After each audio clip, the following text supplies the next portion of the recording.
જો કોઈ માહિતીનો મધ્યક અને બહુલક અનુક્રમે 4 અને 10 હોય તો મધ્યસ્થ ગોતવાનું છે। તો આપણને ખબર છે મધ્યક હોય તો આપણે એને x બાર કહીશું, બહુલક હોય ને z અને મધ્યસ્થ હોય તો m। તો આપણને એક સૂત્ર ખબર છે z બરાબર 3m માઇનસ 2x બાર, x બાર એટલે મધ્ય। હાલો ગોતવાનો કોણ છે? મધ્યસ્થ ગોતવાનો એટલે m ગોતવાનો। તો એવું કહે કે 3m બરાબર z પ્લસ 2x બાર।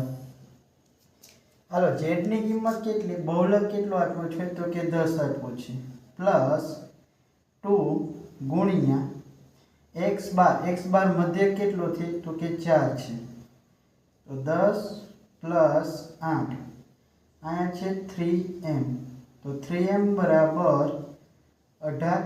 તો m બરાબર 18 ના છેદમાં 3, 3 વડે ઉડાડો તો 6 તેરી 18, તો m બરાબર 6 આવ્યો। એટલે આપણો મધ્યસ્થ આવી ગયો 6, જે ઓપ્શન ડી માં આપેલો છે।